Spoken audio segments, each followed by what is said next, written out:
بسم اللہ الرحمن الرحیم۔ ایک بھکاری کا عجیب قصہ اور انگریز کا مسلمان ہونے کا واقعہ۔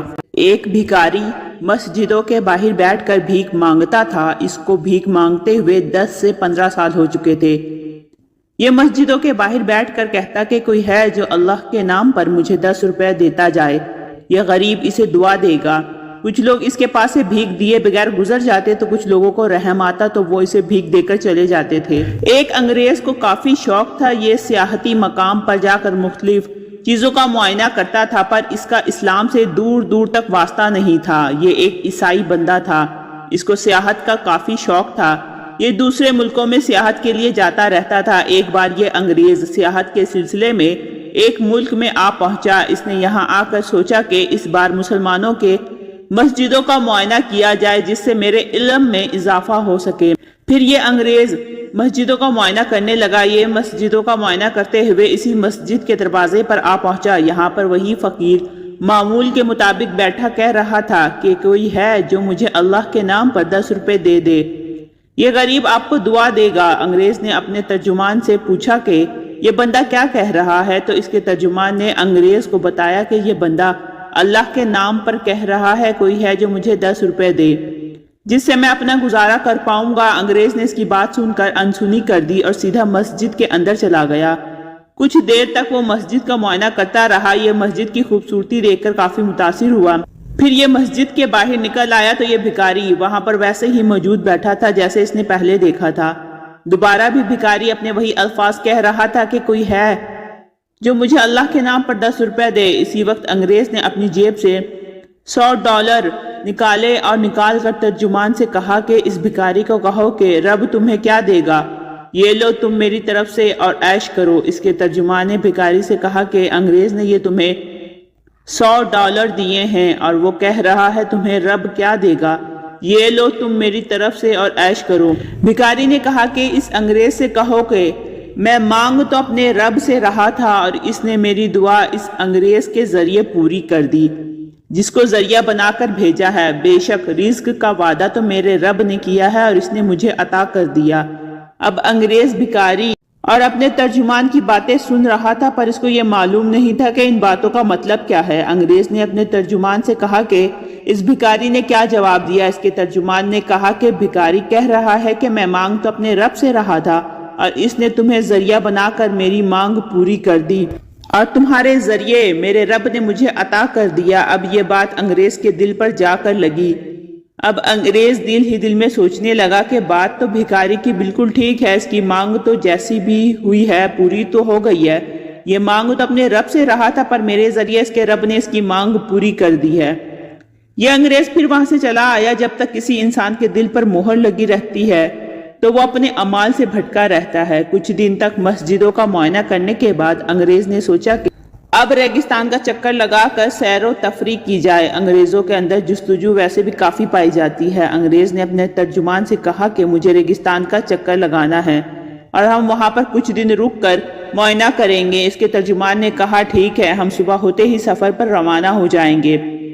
جیسے ہی صبح ہوئی انگریز نے اپنے دل کی مراد کو پورا کرنے کے لیے ریگستان کا رخ کر لیا۔ اب انگریز اور اس کا ترجمان یہ دونوں ریگستان کے اندر پہنچ گئے۔ انگریز نے ریگستان کے اندر آ کر کیمپ لگا لیا۔ 1 سے 2 دن یہاں پر معائنہ کرنے کے بعد اس کی دلچسپی اور بڑھ گئی۔ یہ اپنے ساتھ 2 دن کا سامان لائے تھے، اس کے پاس اب پانی اور سامان ختم ہو رہا تھا۔ انگریز نے اپنے ترجمان سے کہا کہ ہمارے پاس جو بھی سامان باقی تھا وہ ختم ہو چکا ہے، لیکن میرا دل نہیں چاہ رہا واپس جانے کو، میں یہاں پر کچھ دن اور رکنا چاہتا ہوں۔ تم ایک کام کرو، شہر جا کر سامان لے آؤ، کیونکہ ہمارے پاس آج تک کا سامان اور پانی بچا ہے، یہ نہ ہو کہ یہ بھی ختم ہو جائے۔ اس کا ترجمان ریگستان سے روانہ ہو کر شہر کی طرف چلا گیا۔ 3 سے 4 گھنٹے گزر جانے کے بعد بھی اس کا ترجمان واپس نہیں آیا۔ اب اوپر سے موسم کافی خراب ہونے لگ گیا تھا۔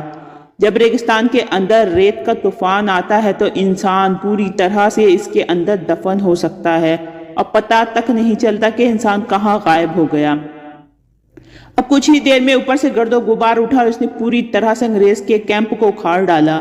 انگریز بھی خود کو بچتے بچاتے ہوئے وہاں سے ریگستان کے اندر کھو گیا۔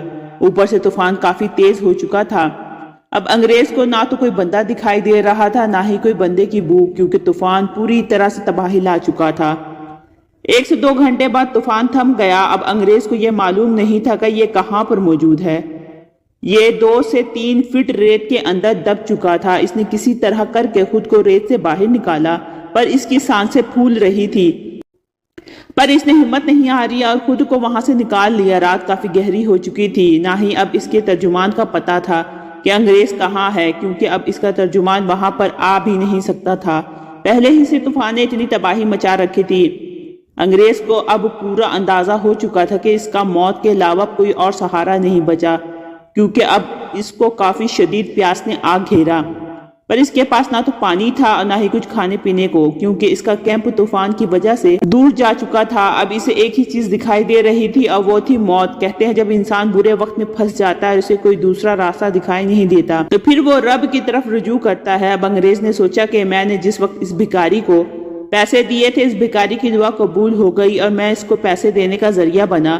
اب دیکھتا ہوں کہ اس بھکاری کا رب مجھے بچاتا ہے یا نہیں۔ انگریز اسی وقت پکارنے لگا کہ اے اس بھکاری کے رب، تو نے تو اس بھکاری کی سن لی تھی، اب میری بھی دعا سن لے۔ مجھے ہر طرف سے موت نظر آ رہی ہے اور مجھے پتا ہے کہ میں نہیں بچ پاؤں گا۔ اب میرا آخری سہارا تو ہے، مجھے اس دلدل سے نکال۔ اگر وہ بھکاری سچا تھا تو مجھے یہاں سے تو زندہ نکالے گا۔ یہ پھوٹ پھوٹ کر رونے لگا اور اسے اب کوئی دوسرا سہارا دکھائی نہیں دے رہا تھا۔ روتے روتے اس کی آنکھ لگ گئی۔ جیسے ہی اس نے آنکھ کھولی تو صبح ہو چکی تھی اور اس کے سر پر اس کا ترجمان کھڑا اس کو جگانے کی کوشش کر رہا تھا اور اس کے منہ میں پانی ڈال رہا تھا۔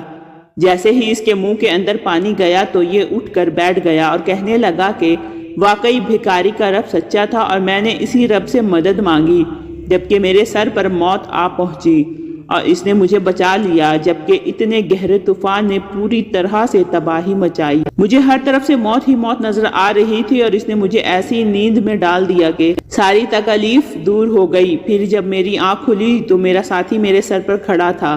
بلا شک بھکاری کا رب وہی ہے جو سب کا رب ہے۔ پھر اس انگریز نے اسلام کی دعوت قبول کر لی اور راہ راست پر آ گیا۔ بلا شک پروردگار تو وہ ہے جو ہزاروں میٹر سمندر کی گہرائی کے نیچے لاکھوں پتھر موجود ہوں، اس کے نیچے ایک کیڑا بھی رہتا ہے تو میرا رب اس تک بھی رزق پہنچاتا ہے اور اس کے ہر حال سے باخبر ہے، ہر چیز پر قادر ہے۔ اس طرح کی مزید انفارمیٹیو ویڈیو کے لیے میرے چینل کو لائک اور سبسکرائب کریں۔ ملتے ہیں نیکسٹ ویڈیو میں، رکھیے گا اپنا بہت سا خیال۔ اللہ حافظ۔